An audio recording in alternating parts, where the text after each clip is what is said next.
Hello there, I'm Lloyd Evans and you're watching the John Cedars channel from The Bunker, and in this video I will be talking directly to believing Jehovah's Witnesses and those who are no longer Jehovah's Witnesses, perhaps have been disfellowshipped, but still hold on to the beliefs. Now it could be that you're watching the video as someone who doesn't fit those descriptions, and you might be saying, come on Lloyd, are you seriously suggesting that believing Jehovah's Witnesses come on your channel and watch your videos? Surely that's not the case.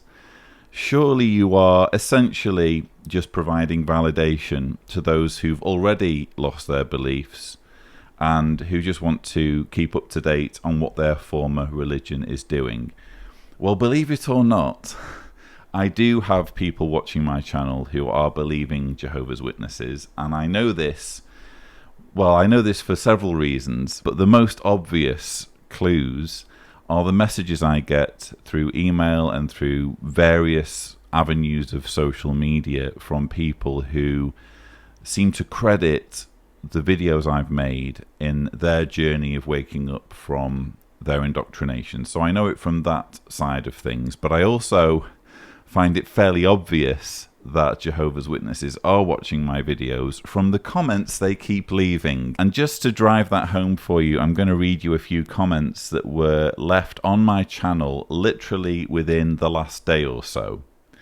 So the first comment or set of comments I want to read to you is from Shannon Adkins, who says in the latest of 3 comments, "Your mouth just spews out hatred. You must have difficulty sleep at night with all your ill thoughts, you poor thing." A degree of sympathy there, Shannon, thank you. And before that, Shannon said, "All your comments are so small-minded, and look at yourself, you look like a slob. True representation of the world. Who made you the world authority on the Watchtower or Jehovah's Witnesses?" Shannon raises an excellent point. And her first comment to set off this tirade, which seems to have lasted a number of minutes, indicating that she's been giving this a lot of thought while watching the video. She says, "You have no life. If you practiced what was in the Bible, you may have more of a life." So thank you, Shannon, for those messages, which again only serve to motivate me to make more videos for the benefit of Jehovah's Witnesses, because I know that they're watching. And by the way, since this exchange, Shannon actually indicated that she's not a Jehovah's Witness. You often hear this from Jehovah's Witnesses who come on the channel. I'm not a Jehovah's Witness, but... And usually what that means is they've been disfellowshipped, or maybe they've been raised in a JW household and they've got all of the indoctrination but they never got baptized, and they're trying to use the technicality that they're not currently a practicing Jehovah's Witness to give their comment a bit more credibility, which is a bit sneaky, that, isn't it? Ben is another comment in the last day or so.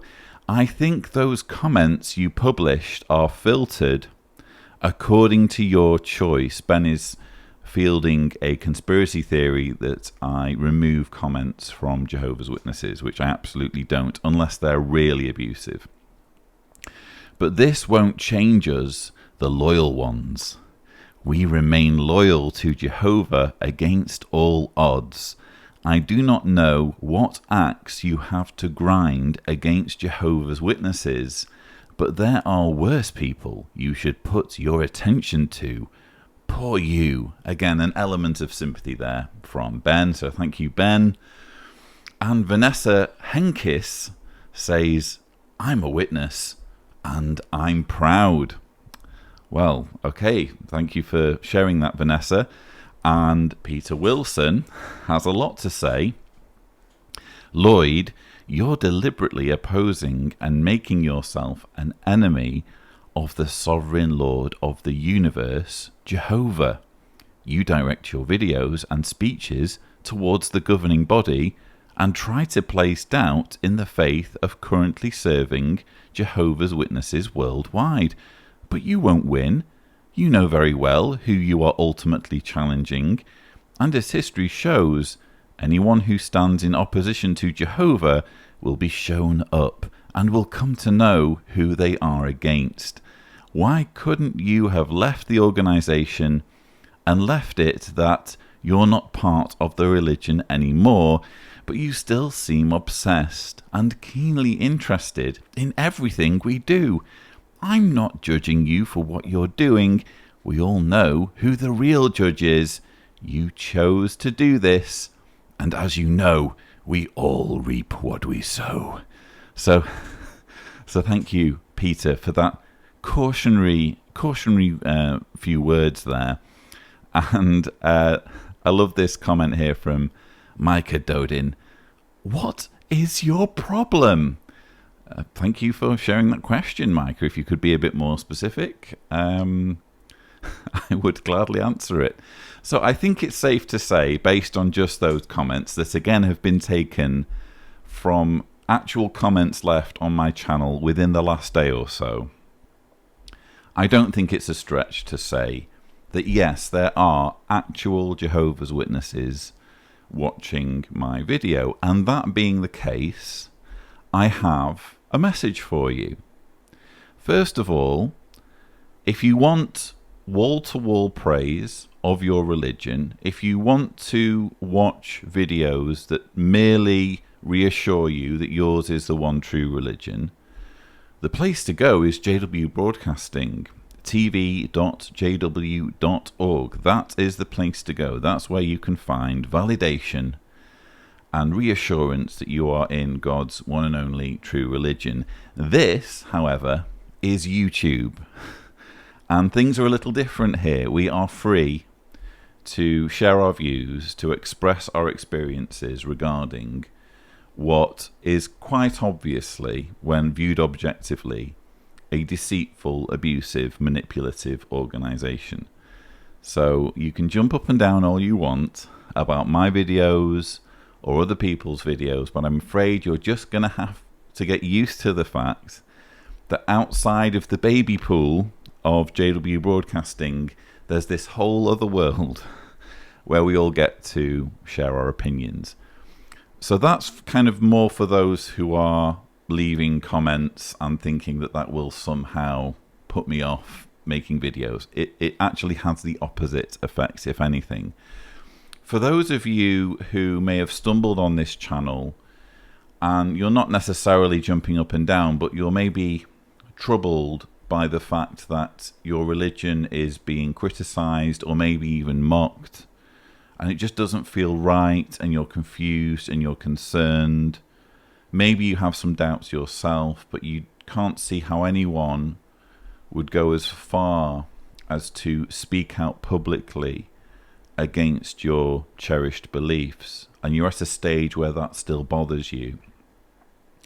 I guess my message would be, please do research. And the way I want to express this message to you is by what I'm going to call the win-win scenario. So the win-win scenario is indeed doing research. And the reason why it's a win-win scenario is because even if you assume that Jehovah's Witness beliefs are true, then if you do objective research, if you see what the other side has to say about Jehovah's Witness beliefs, if you test what critics are saying to see whether it's justified or not, and the religion that you're following is legitimately true and legitimately stands up to criticism and scrutiny, then by letting it do that, by doing the research, you will only serve to strengthen your faith. So that when you go out preaching and people confront you with all sorts of arguments about child sex abuse or blood transfusions or shunning, you'll have all the answers because you'll have seen both sides of the argument. You'll know what the absolute worst criticisms are of your faith, and you'll be able to answer accordingly and put up a defense of your faith, which, if you think about it, is what you're encouraged to do in the scriptures, to make a defense of your beliefs as a Christian, you're maybe not encouraged in Watchtower publications to look into objective sources when it comes to appraising the Jehovah's Witness religion. You're certainly not encouraged to look at apostate information. But again, why should it be a problem if your beliefs are absolutely true and absolutely stand up to scrutiny? You're only going to strengthen your faith by seeing evidence that apostates like me are fielding arguments that are nonsense, that simply don't stand up logically. So it's a win on that side. If, on the other hand, you are being lied to and you are being manipulated and Jehovah's Witnesses are a cult, then you also win, because you get to find that out, hopefully with a few years or decades left to enjoy life without wasting it serving a cult, and you win that way. So you win if it's the truth, and you win if it's not the truth. It's a win-win scenario. And that would be my message to Jehovah's Witnesses who stumble on the channel. It was actually put in a very eloquent way in an interview I recently did with Sarah Kozub, who visited the bunker from Poland. She's a Polish activist, and she likened it to TripAdvisor. She said, if you want to find out if the restaurant that you plan on going to is good or not, you don't go to the restaurant's website, where you can read all sorts of praise about how amazing the food is, how it's an out-of-this-world experience to dine there. Of course you're going to hear that on the restaurant's own website. The best way to find out whether it's really a good restaurant is to go on TripAdvisor, where it will be ranked indeed alongside other restaurants, and people who've actually been to the restaurant are sharing their experiences, sharing photographs, telling you what it was like to go there. Why should you treat your religion any differently? Why should you just believe everything they're telling you and fall in line when they tell you not to do objective research and not to listen to the other side of the argument? Isn't that pretty much exactly how you would expect a cult to act? So those were some thoughts I wanted to share with Jehovah's Witnesses who might be watching in this brief video. If you've enjoyed this video, don't forget to subscribe to the John Cedars channel for more such videos. But for now, thank you so much for watching.